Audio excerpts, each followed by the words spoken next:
Hey there, friends. Thanks for tuning in to another exciting episode of An Artist's Way of Healing. I am your host, Jonathan Palmiotti. I am excited you're here. Today, we have yet another exciting guest speaker who has graciously made time to be here today to inspire us on her artist journey and to tell her story on how the arts has inspired her to become who and where she is today. Today, I present to you Melissa Flower Gladney from Houston, Texas. Melissa is currently a level 2 PhD student in theater and performance at the City University of New York. Her research interests center around physical theater, biopolitics, and radical pedagogies. Before coming to the Graduate Center, she was a theater director, performance artist, and dramaturg. She trained throughout her career in physical theater with City Company, as well as the Suzuki Company of Toga in Toga, Japan. Her publications include transitions published in the Emergency Index by Ugly Duckling Press and a chapter in Mother Perspectives, Staging Motherhood in 21st Century North American Theater and Performance. Melissa acted as an assistant literary manager at the Alley Theater and as a research assistant to Dr. Richard Schechner. She holds an MA in dramaturgy from the University of Houston. Melissa, it's great to have you here today. You mentioned to me that you have been pursuing your art career for 15 years now. Do you mind giving us a little bit of a background on how you got into directing and writing? Take us back to the beginning. Sure. I guess in high school, I went to like a little country school out in Podunk, Texas. And so we didn't have really much by way of arts or theater, but I took a little community class and that really woke me up because I was mostly a very shy person. And I would just come home and just chat. So I decided, and I really liked my English teacher. So I decided to just jump into majoring in theater because I thought it would be a little more exciting than an English degree. When you first stepped into that experience of theater, what was that like?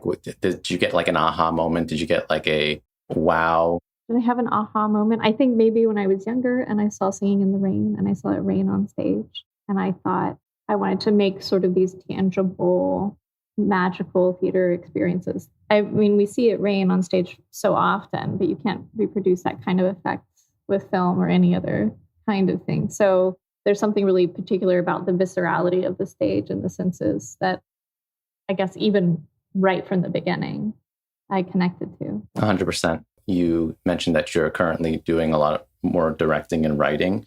What is that inspiration coming from? Okay, so I was fairly socially awkward going into theater. So it was already kind of a weird thing that why is Melissa going into theater?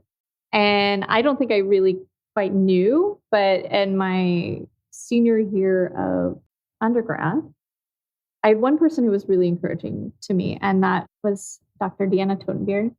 She taught dramaturgy. And that class I just super geeked out on.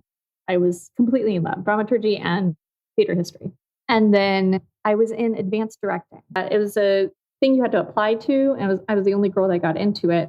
But it was kind of like I got into it. This is prior Me Too or any of this stuff, right? Like, I guess we'll let you in kind of thing. And the whole time I took the class, and it's a year-long class, and I felt like I was sort of the anomaly. And I wasn't good at it. I was mostly nervous until I got to the postmodern. And that was like one of the assignments we had to do, to direct a postmodern. And I used viewpoints that I just taken. We just had one of the classes there. And I would have rehearsals where they would just improvise moving around the space for the whole 2 hours. And I would basically be in silence. And the directing teacher came in to watch my rehearsal to grade it, and he fell asleep. But by the end, our work as a group, it still gives me chills, the thing that we made, even at a young sort of undergraduate level, about intimacy and love and connection and mortality. So that kind of got me maybe the reason I don't fit into these things is because I'm this other kind of creature. So that started it. And then I thought, okay, let me do dramaturgy, because that's really what I was encouraged to, you're good at analysis, do this. So that I did that. And then that's my master's and going into, but it was a practical master's. And you do a fellowship at the Alley when you get your master's there. What do you feel like you learned from that whole experience then, I guess going into today? thinking back on that and now knowing what you know, because I'm sure you're very, very accomplished, especially going through a PhD program currently and doing theater directing and writing for a while now. What does that look like for you? And what do you think you've learned over that experience? I guess one of the big things is sometimes when people tell you you don't belong in a space, it's just those people telling you that. Or also that I kept hitting a wall, and eventually found my way in. And I think that's happened multiple times. I applied to train with City Company 3 times before I got in. I applied to the PhD program 3 times before I got in. And each time, each rejection, these are like, we're used to, when you're becoming an actor, you're used to this idea of like, you audition, get rejected, and sort of like a daily rejection. And these were sort of like, you spend a year like building up with this application and then just get slapped down. Devastating. But I think also as a director, we know that when we're casting and things like that, that it's never really about the person's talent. Almost never. It's usually about how they fit in the show or your vision for the show or who also comes to the audition and how those pieces fit together. I think that's true for also the program I'm in and for City. So I I was able to sort of step back, not take it personally, and then continue. And I think that's also me choosing where I belong. Like I choose where I belong and other people are not going to choose for me. Yeah. You put yourself where you need to be and whatever's meant to be is meant to be. I have a little bit of experience in Suzuki. I don't know if you remember when we worked together when I was your stage manager, a production many years ago. And I remember going through Suzuki and I was remembering, oh my God, this is a mind-blowing experience. I don't practice it as much as I should. I don't really do it. I had stepped away from acting for a while because other plans and other things that kind of got in the way. But I did remember like the amount of exploration that the art required was just a lot. It was just a really good amount to the point where I felt like, oh my gosh, I'm on the verge of a mental breakdown. But you know what? I would say it's not in a bad way, but more so in a way where like I knew I was kind of exploring. And while a lot of the time I had no idea what on earth I was doing, it felt in a sense like something was happening. Yeah, I completely relate to that. Because I was training in Suzuki as a dramaturg initially, right? Like I really started training in my master's as a dramaturg with all of the actors and no one knew why I was there. I didn't know why I was there, but I knew I needed something. And because like it makes sense for an actor in terms of trying to figure out expressive movement or situating your body in discipline and all of this stuff. But for me, as I was thinking, I needed to do practice or some form of practice with my body so that whatever research I did, I didn't just get lost sort of in this like esoteric space. Totally. You mentioned to me that being an artist to you is a lifestyle and a frame of mind. And I think you might have just gone into that a little bit, but it is a frame of mind as opposed to a particular product. And that is how you seek out a life that is passionate, creative, and always a bit akimbo to the flow of capitalist progress. You also mentioned that an artist is someone who questions without always needing an answer, but also one who sits in the question. That really, really resonated with me. And I was just thinking about this sentence the entire time. So with that said, what kind of feelings spark inside you when you think about being an artist and creating these diverse types of works? Or what part of you being an artist makes you sit in the question? First, I should credit that came from, if I remember correctly, that came from a dramaturgy class, sitting in the question, or this idea of the question. I took a class with Mark Bly, and he described a dramaturg as someone with a questioning spirit. So I'm sort of riffing on these kinds of ideas that have been sitting and boiling with me as well. And that's obviously, it's resonated with me for a long time. And how even when we finish a show, that we're not done and we're going to go make another show or another piece and we're continuing to create. And there's something else that another person had said to me about how every show that you do is really, it's just one big show. And even though, and in some ways there's these threads that you can kind of connect where you're just always asking. I guess it's also coming from, Suzuki viewpoints, right? That you're not trying to get to an end goal. There's nothing you can achieve here. You're just training and practicing and training and practicing and seeing the ways that it transforms you. So I think that that's also a way that you can discover new things. So rather than, I have the answer, we're done. Like there's nowhere to go. If you're doing a viewpoints improvisation, if you answer your question, you have nothing more to improvise. So you have to ask that. This is, I think, a Wendell Beavers and Bogart kind of thing where it's like, what is it? What is it really? What is it really? What is it really? And just asking again and again and again. And that's sort of the creative life. Here's what I think in regards to this, because I hear what you're saying, and I agree. I always think about when all of us began theater at the very first time. And then us as kids, we learn lines, we put the show on, and then like everybody thinks, okay, that's it. Like that was good. But obviously, as we go on and get older and we still think, okay, you know what, we want to do theater as a career. It almost feels that the fact is that when you perform 8 shows a week, you cannot continue to do the same thing every single show.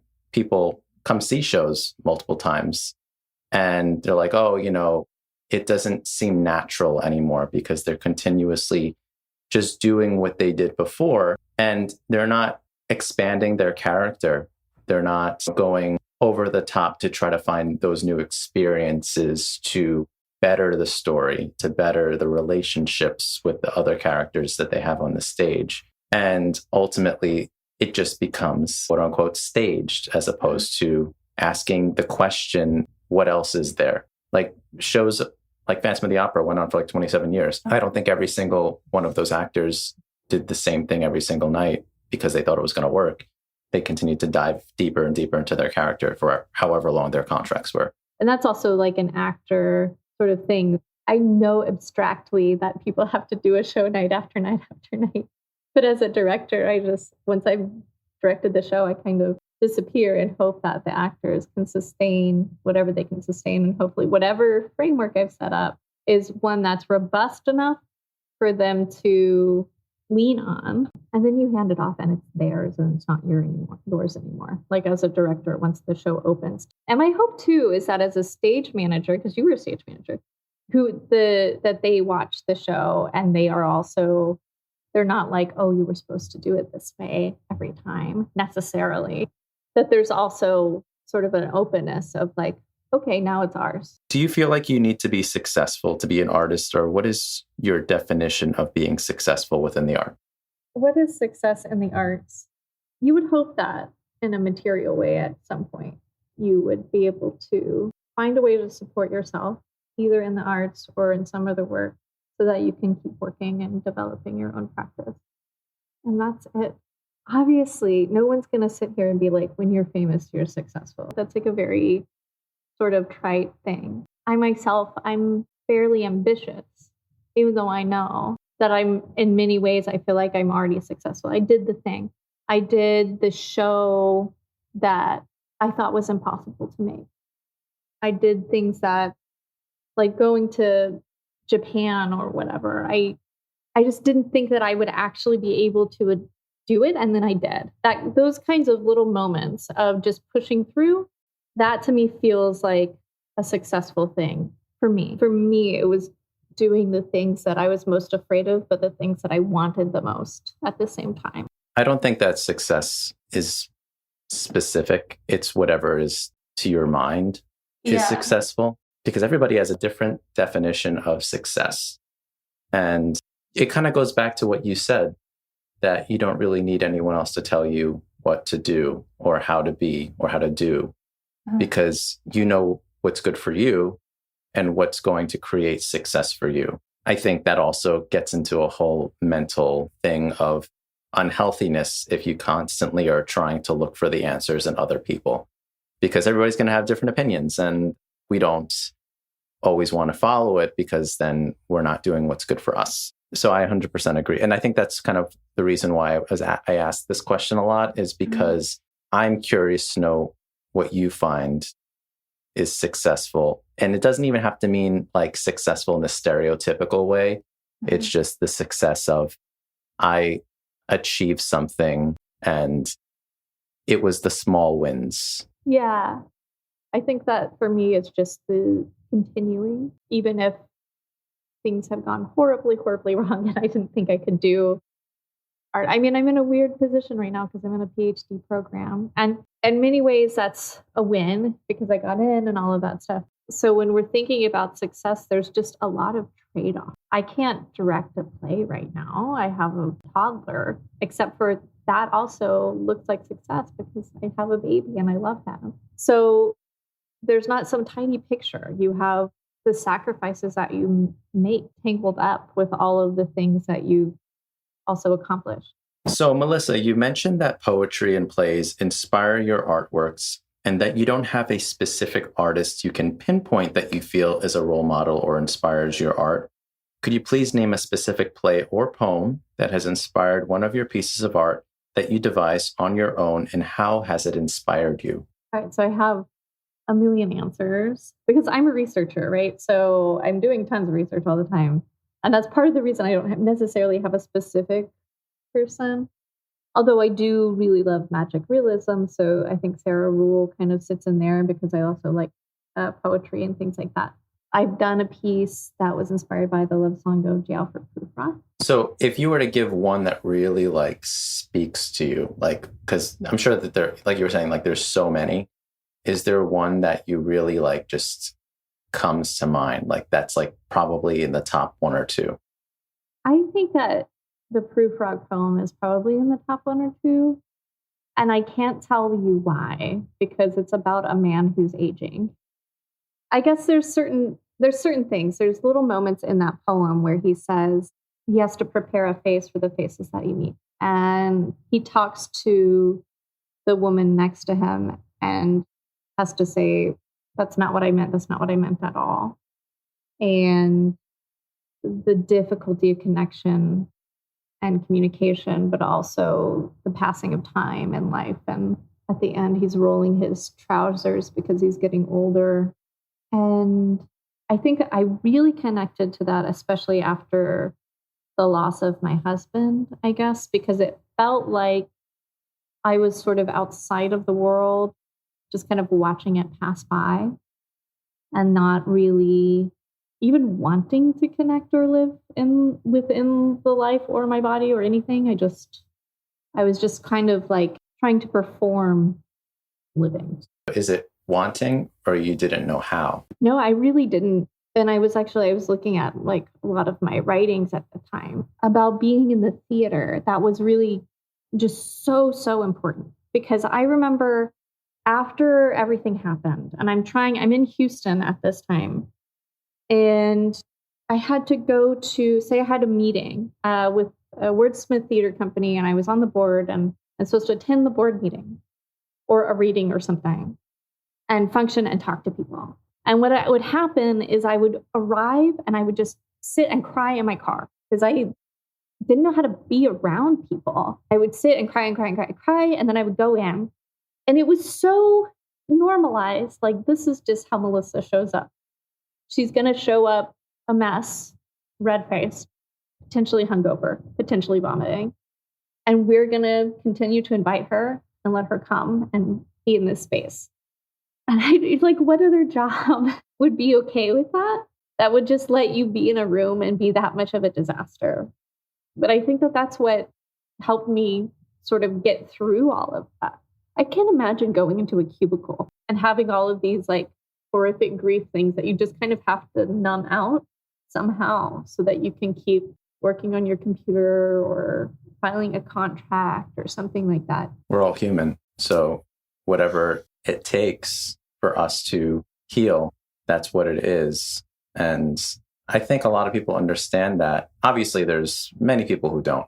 I could see that people need different things. And a lot of the time, hopefully, that employer gets it. Yeah. I think at the time, I felt like that would have been such a hard space for me to be in. yeah, I would hope that anyone who lost or had to deal with so much grief had sort of an office environment where they were safe.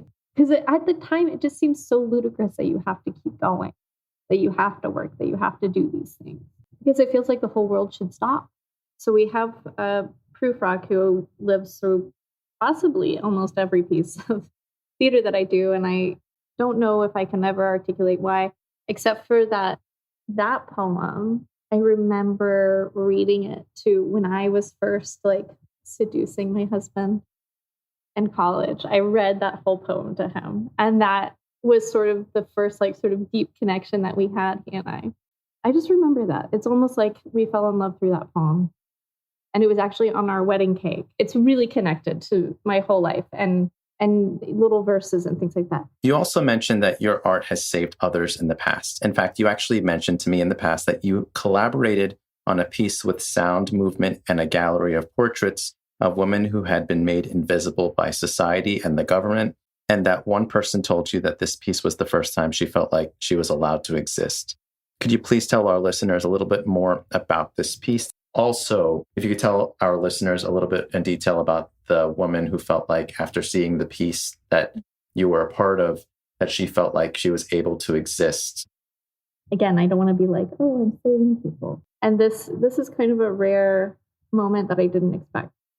I knew when I was making the piece, so I had previously done Hypocrite, and I had used the theater to tell my story. And I found I just found it really enriching. And so I thought, why don't I make a piece where a lot of people could tell their stories? And I kind of made a feminist piece about all of the people in Houston, super diverse. So we called it Pangea. And we just asked around if anybody wanted to talk and tell their story. A lot of people always say they don't have a story. And I'm young, but I'm making this, right? So maybe at this now, I would probably do it a little bit differently, but I'm still pretty proud of what we did. And we got a photographer who took portraits of the women as we interviewed them. And the interview, what we didn't do conversational interview. We just asked one question and we kind of spur them a little bit, but they would talk for a full hour, sometimes two. This interview was actually a group of 3 women all talking. And it was a mother from El Salvador and 2 sisters. They had run across the border when they were 19. And when they did that, what happened is like one of them was able to show up at a church, and then somebody took them in and they got green card and all that stuff. And that process was sort of built in. It was like, oh, okay, like here's a person who needs something, get them set up. We need this. It was a mutual need because they needed childcare. And then that's how they and now they're working and have a house and everything. And that's sort of how they built their life. And what's happened now is because of so much alienation and rhetoric around it, that kind of thing seems radical. So her sister, though, had gotten detained and sent back. And she came back again to escape violence. And so since she did that, though, she can never be a visible person in society in the US. So when I made the piece and their portraits are on the wall and their story, they can listen to them talking about their story. And there's somebody we created a gesture sequence from the gestures they did in the interview. And I think around 30 women would come in. It was like a vigil to these women.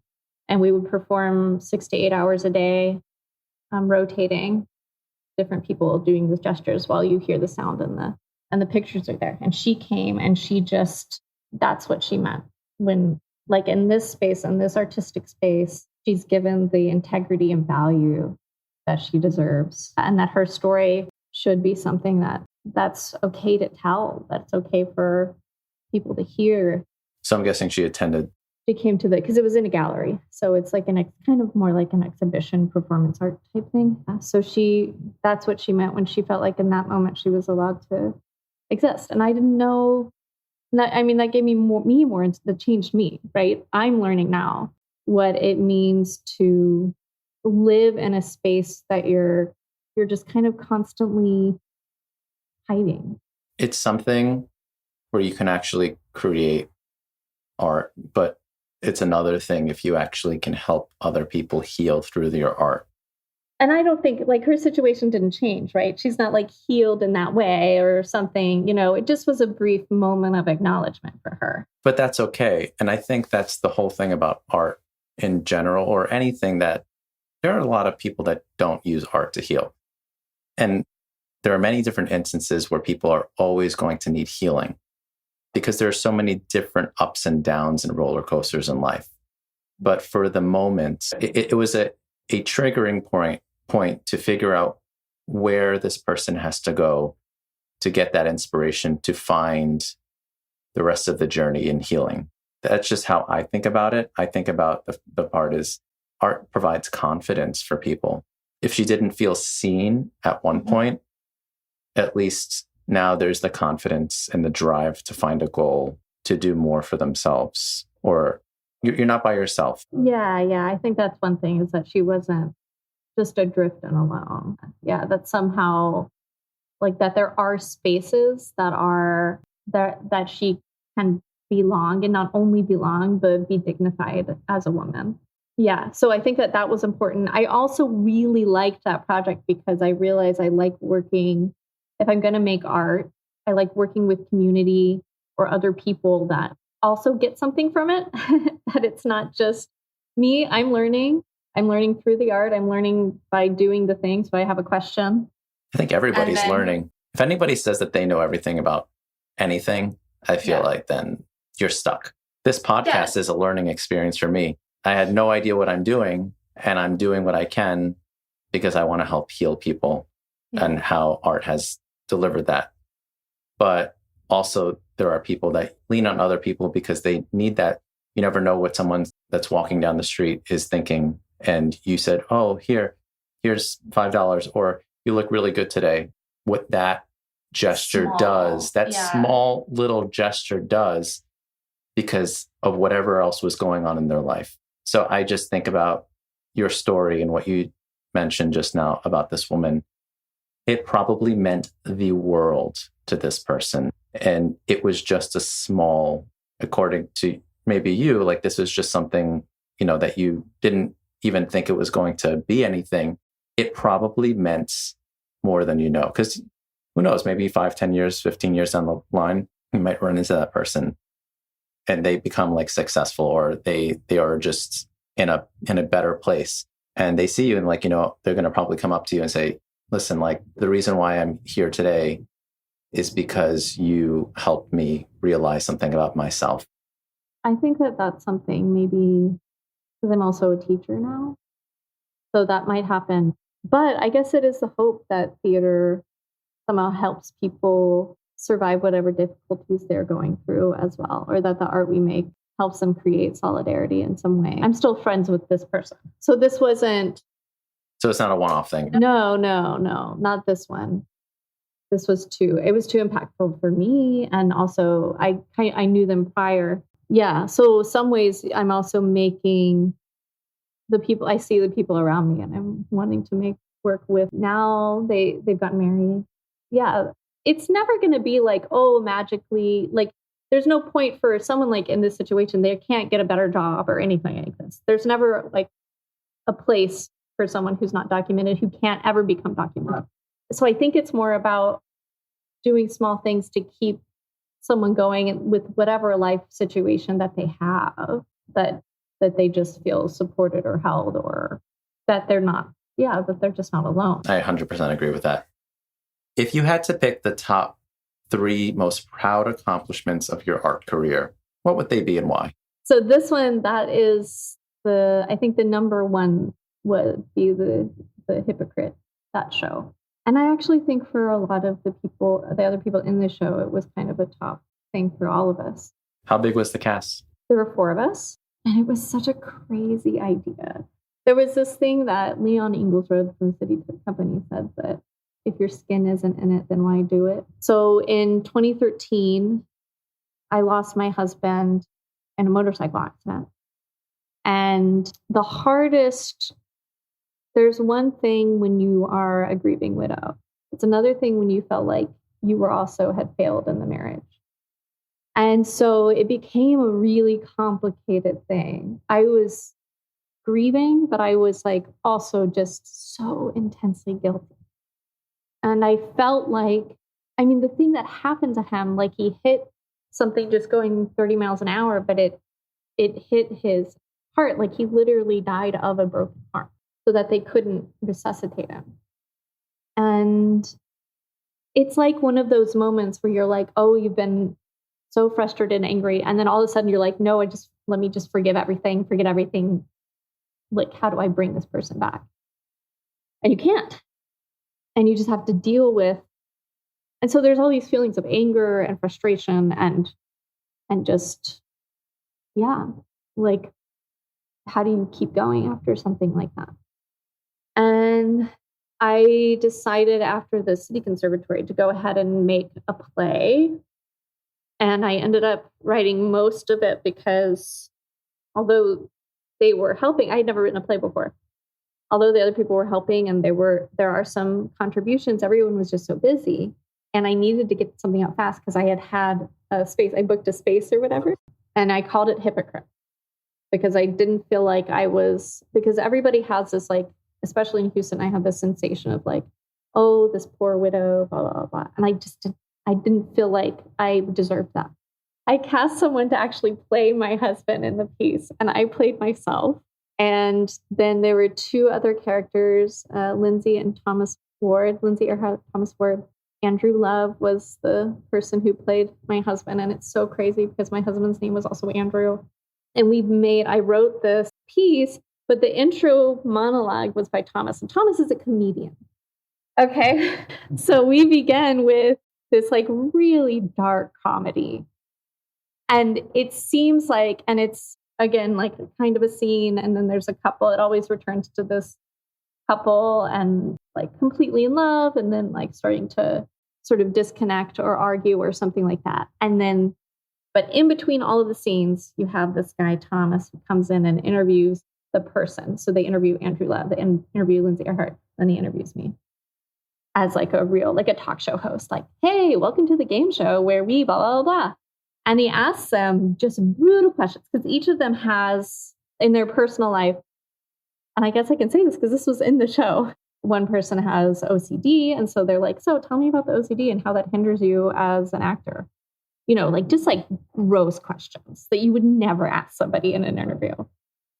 And then he finally gets to me, right? And he's using hearsay and rumor to interrogate me about my grief. And like the brutal questions that I think people must be asking in the world. And I just lacerate myself in this performance.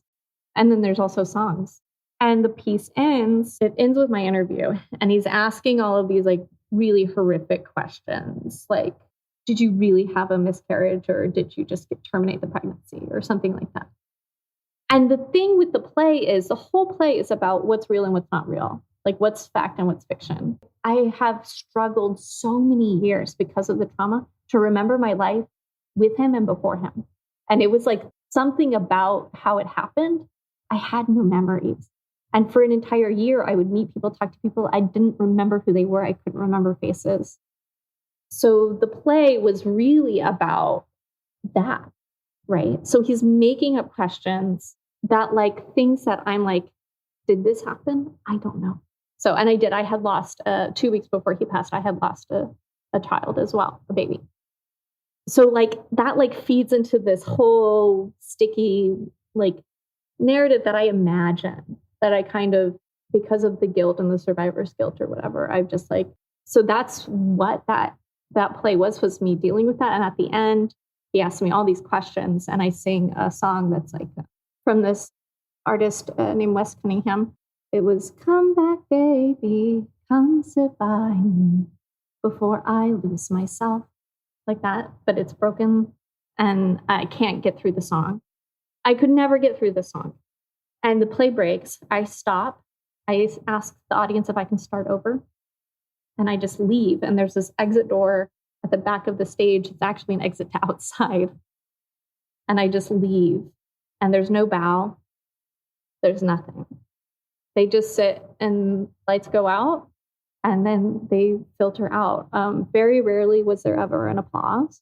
For me now, as an objective theater person, I'm like, that's kind of, I don't know if I've ever seen that in a show where audience just leaves. And I had questions like, should I have put people through that?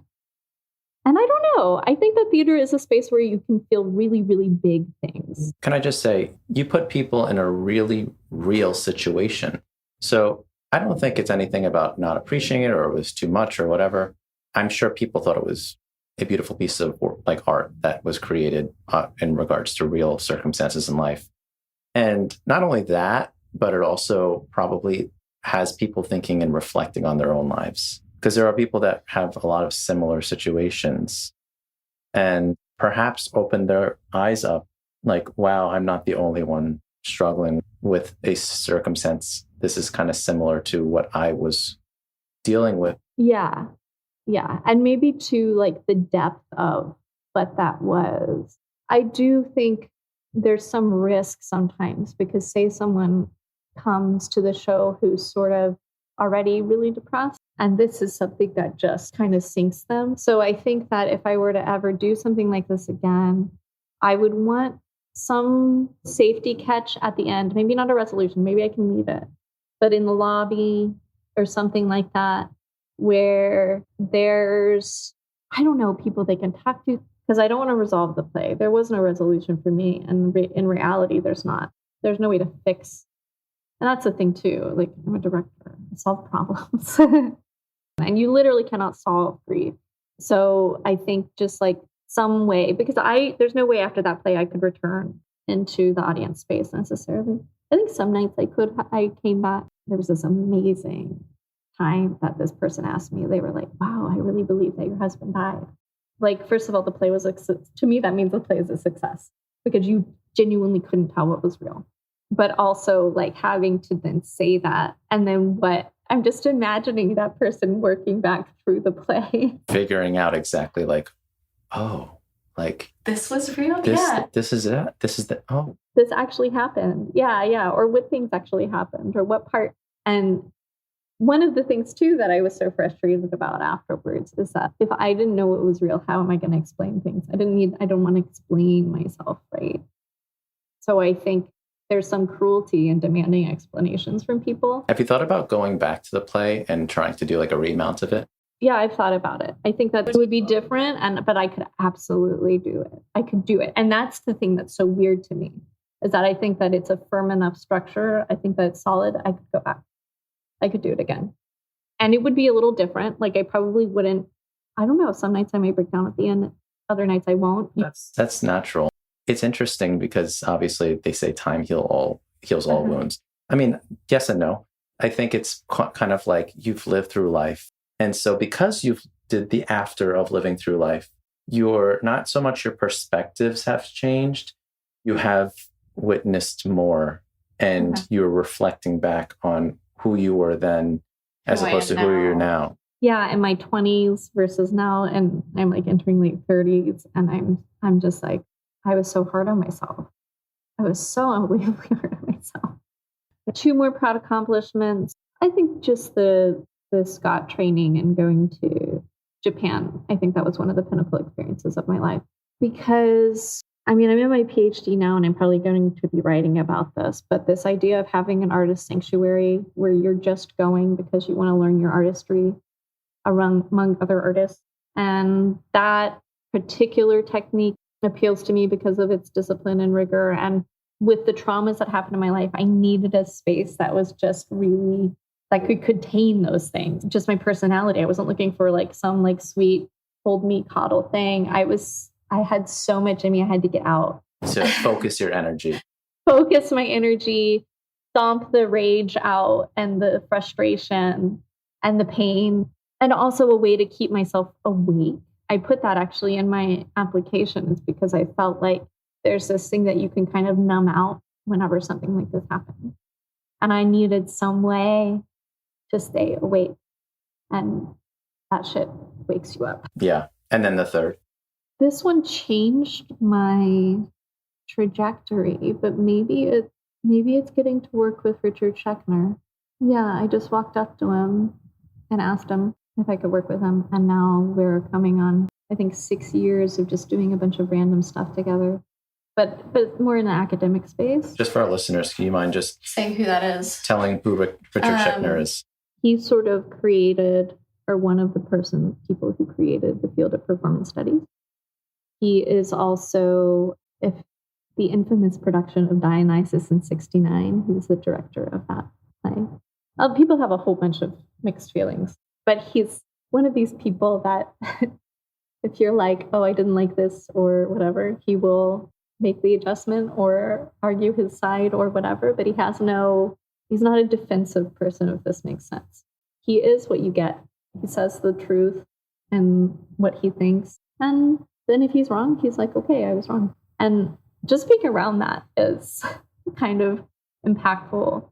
It's different from ego. It's ego, but it's a different kind of ego. So that, and then just looking at, he balances scholarship and also his artistic life throughout his career and things like that. But I think I don't know, he's been like a mentor and very generous, but it changed my trajectory. Like it definitely changed where I was going. Yeah, in my career. Melissa, you also mentioned that you brought a poem today to read out loud for our listeners. Could you please tell us what the poem is about, what it means to you, and why you wrote it? You had asked me, I guess, about healing. And I was going through, I had a blog that I wrote because I had said poetry was sort of part of the process. It's not just theater, right? I wrote this blog of just letters to my husband, throughout my life or whatever, what I was thinking, I would just write to him. And the blog was private. Nobody could see it. So it's more like a journal, but it was going onto the internet, so somehow I felt like there was some spiritual abstraction there. But I brought this because I found this moment. I just serendipitously found this thing. And I'm like, okay, this was written in the end of the year in 2018. So I lost my husband in 2013. And all of the poems are just, for the most part that I wrote, are sort of re-articulations of a similar grief state. And then I get here. So this is what it says. I gave you a pecan today. I will mourn your loss for the rest of my life. That pecan will rot there. It will not grow into a tree. I don't want to give you my life this way. I need to find a way to be happy without you. It is time. And there is that phrase that you mentioned earlier, like healing over time. And what I'm talking about here is that I don't think time heals. That put the pecan there, it will rot. And I got this also from, there's another mentor that I had, Carol, she also lost a spouse. And she did so many things to heal. She went on pilgrimages. She did all these, she actively engaged her healing. And that's what I think healing actually is that you have to actually, with every piece of your being, fight for healing to find it, because it's not, you can't just sit and let it will rot. The pain, if you just let it sit, I think that it will rot. You have to bury the thing and feed it with soil and water and plant it and let the sun shine on it. Yes, you're not maybe problem solving it, you're not attacking it in that way, but you're at least cultivating something within yourself that will grow. So that's what I think creativity is. That's what I think artistic work is, being that soil for something new to grow. Interesting. So in one of my solo episodes that you're going to probably listen to, if you listen to the whole thing a little bit later on, you're going to hear a lot about how a lot of the time people go to find healing through means of doing things that works for them. And everybody's going to have their own method and way of healing themselves, whether that's taking a chess class, going to see a show, not necessarily going to actually go ahead and drink or create a habit of something else that's temporary. Yeah. Because I try to always make the analogy that you're healing yourself for the time being, like an iPhone case covers an iPhone until one day that case breaks and then you're back from the beginning. So I 100% agree with that. And I want to kind of play devil's advocate for a second. Okay. For some, because everybody heals different ways, some time will heal people because they have been away from that moment for... Yes. No, that's true. I do think time has a role, but I don't think it's only time, if that makes sense. It's other things that preoccupies. Oh yeah. So if you kind of like sit in one place and you're constantly thinking about it, you're going to basically, you're not going to get from A to B to C. No, you can't just sit in your grief and then regurgitate it and regurgitate it and regurgitate it. You actually, I do think that there are things that like you have to leave the house. Yeah, beautiful poem, by the way. It was really nice. And it really kind of speaks, especially with the part where you said where a pecan will eventually rot because it's going to continue to stay there and it's not going to be in the same state that it was from the very beginning when it first grew or was born or whatever that phrase is called. And I also agree that it depends on what that person is willing to do for themselves. The thing is, too, here's the thing about life, though. I was grieving my husband, but also other things keep happening that are hard. And so then you tack on all of these sticky, like I haven't dealt with this grief, and then here's another grief and another grief and another grief. And they get stuck like these little burrs that just cover your body. And that's also what I mean. Like if you have to like continually, healing is a continual practice. And my art has changed based on the different situations that have led in my life. So so I wrote that poem in 2018, I'm ready to heal. And then all of a sudden, the next year, I become a single mother. And what was it called? The poem? The poem, it didn't have a title. It's just like something like I wrote. And then the next year I become a single mom. And then I'm like, I have to now reckon with the healing that I thought I had just started, the pain and trauma of that relationship didn't work at all, deeply traumatic situation. If I hadn't been at that point, though, of like ready, and then another wave of something, right? So I think that there's always potentially going to be something that you have to, that life is a perpetual state of rupture and repair, or that we just continue. And that there's no guarantee. I think I thought like, oh, this bad thing happened in my life. Now the universe couldn't possibly give me any more hard things. And then something else happens. Yeah. And then something else happens. But in some ways, I'm more mature now. I handle situations differently. I'm stronger. And someone told me raising a child is like a radical act of hope because the world is falling apart. In many ways, it's always been falling apart. And you have to then go and laugh and enjoy and play with this like small, amazing creature. You kind of just think back because like you, I'm a parent. You just think back like there's nothing, absolutely nothing in the world more important than your child. And no matter what circumstances happen around you of things that are traumatic or that you are trying to find healing for, you kind of already found the healing within that one little person because that's the most important thing to you at that point. And it forces you, I think, also to be like, wow, if I don't take care of myself, how can I take care of this other person? Yeah, there's something just so wonderful about kids. I was apologizing to him recently, like, I'm so sorry when I'm stressed. I know it makes you stressed, and then you being stressed makes me more stressed. And then he turns to me and looks at me and goes, Mom, it's just better to play. We've built up so much like stress and trauma and things like that. And he's right at the beginning of life. And all of those things that I'm struggling with, he's not struggling with that. And I'm about to go to a motherhood conference. I've been working with this artist, Natalia Romero, who I wanted to mention earlier. But she and I do work around motherhood and the sort of and seeking healing through our work, connecting to the land. And is that the same motherhood that you mentioned it for the bio? Yeah, that publication sort of spurred more work. We have transitions 1, 2, and 3 now. Transitions 3 is the birth of my son. And that became part of the artistic work. So I documented his birth actually.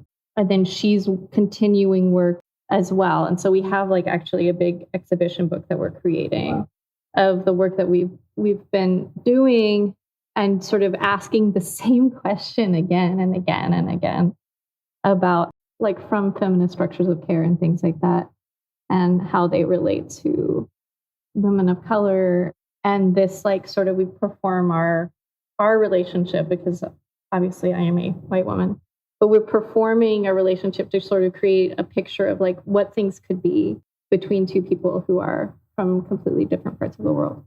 That's beautiful. I know that's probably going to be a never ending. Yeah. And it's a lifelong thing. And I'm sure she and I, we'll be friends forever. She's now become a mother. Love that. I had asked you in a previous conversation if you were to provide one or multiple one-word answers on how your art has impacted you. You said the following words: paradigm shift, world making, writing myself back into existence, corporeal, held, community, and strength. I was hoping you could elaborate on this a bit for our audience. Maybe one, I guess in a general sense. Well, I already talked before about the writing myself back to existence. I guess like when life sort of completely falls apart, this like active engagement of trying to recreate or rebuild or reimagine what things could be. The one thing that we haven't really touched on is paradigm shift, because I come from a small town in rural Texas and from essentially a fundamentalist family, and theater constantly presents you with alternate worlds and alternate realities. I mean, that changed my mind so many times through the process, and the ability of my mind to be able to shift or suddenly realize like, oh no, I had it all wrong, that my entire belief system or everything that I've thought before is simply not true. I often feel like I'm a little bit behind in society in terms of my age or something like that. There's just a lot of things that have happened in my life because of that naivety in a way. Like I wasn't made to live in the world as an educated woman in a city on my own. That's just not what I was raised to do. I have to create my own map, but also in terms of what the world is or what it's made of, how diverse it is, all the diverse ideas, all of these things. I mean, you're really taught that education is dangerous. You're really taught that other people that are not fully human. And it's not overt all the time. Sometimes it's sort of underneath. But I feel like a lot of my process has been removing those sort of blinders that were put on my eyes throughout my whole life. And that connects to grief, because when this happened, that fundamentalist life of religion sort of carrying me through it wasn't working for me. And I know like for some people it does, but I felt completely adrift in that space. And sort of this push to like, grieve, but not too much. You have to get over it because it was God's plan. It didn't work for you. No. But I totally know that there are people that can lean into that and that it feels really, really good. And for some reason, whatever that reason was, it didn't. So it's to each his own. Yeah. So if it doesn't work for one person, it doesn't mean it's not for everybody. And it just wasn't. And so I had to shift everything. I mean, like that loss, it opened up worlds for me. And then now I'm here. And now, it doesn't mean that I'm not spiritual or something like that.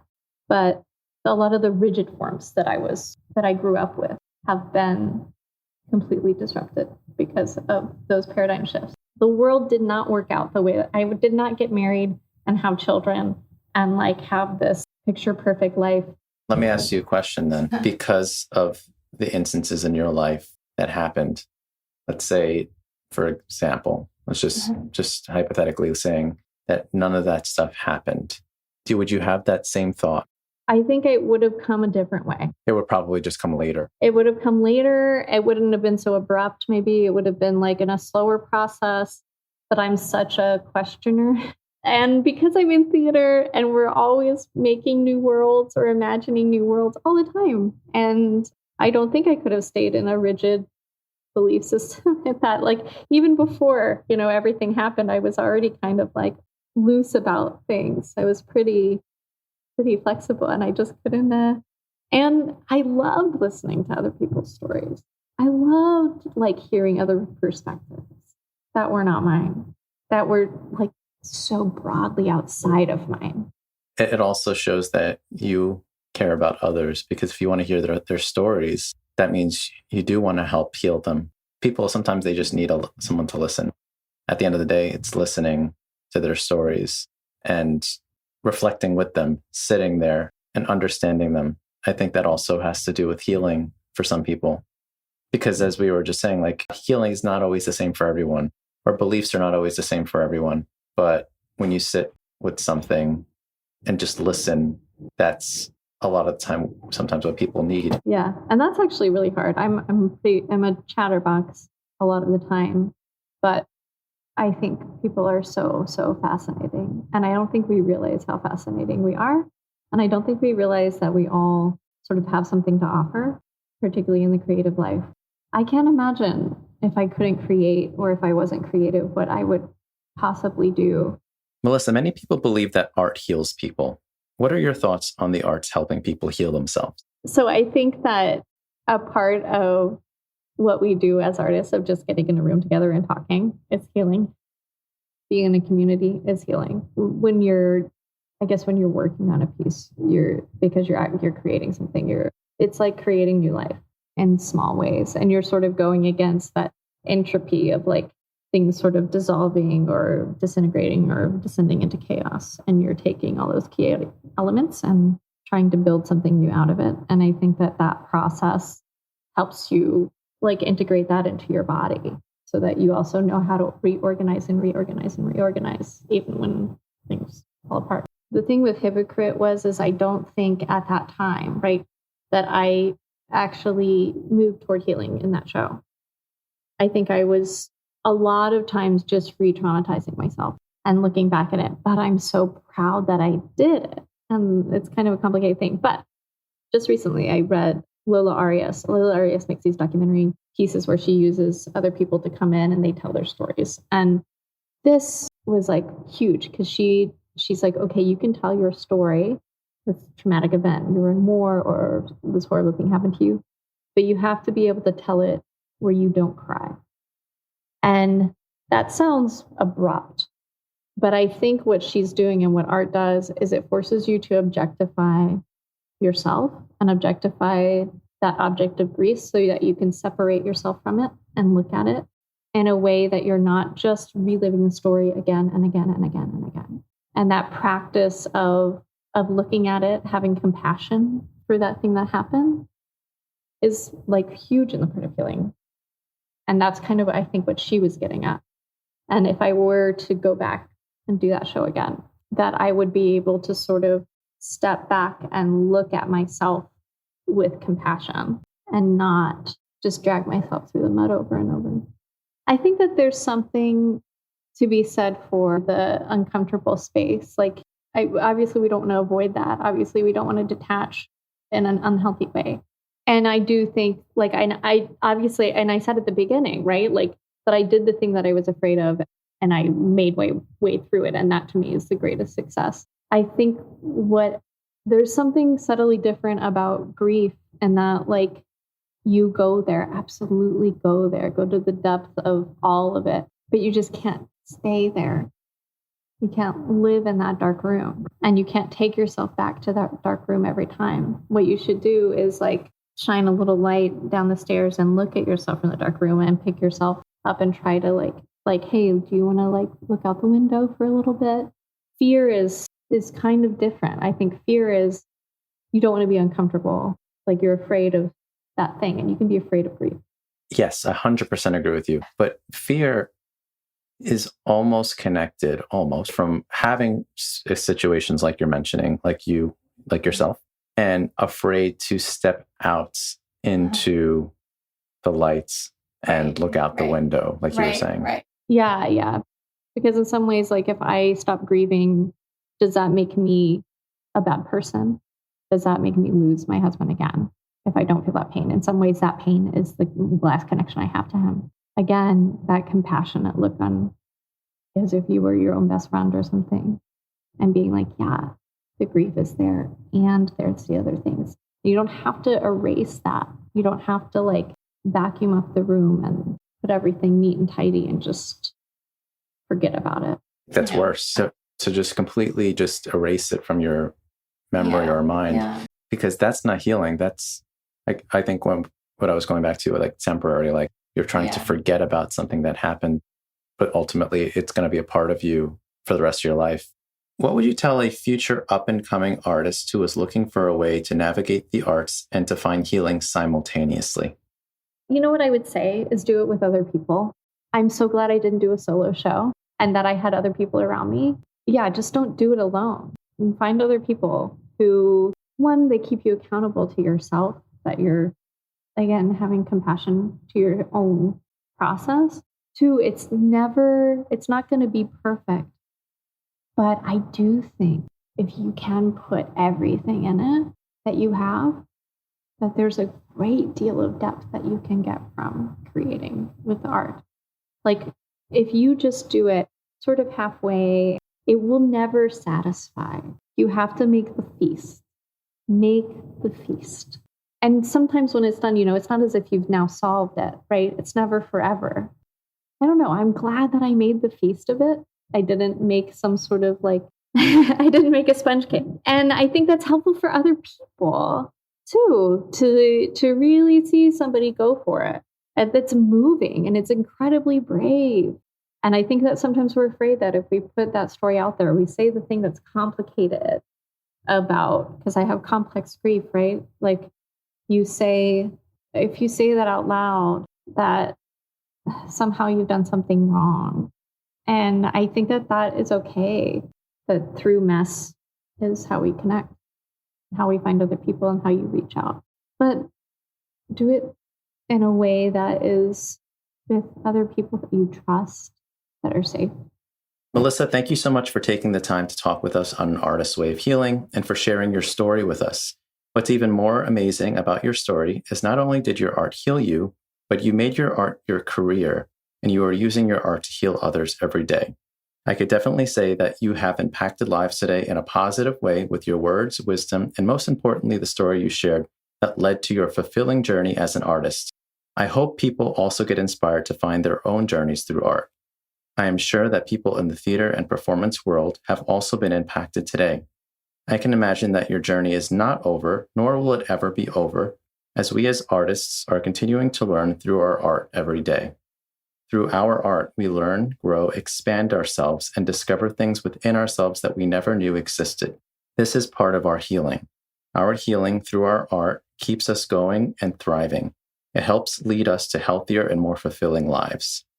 Melissa, you definitely have a drive to being a leader when it comes to being an artist. People look up to you. They follow you because they want you to tell their story. They also want you to tell your story because they love your stories. They trust you.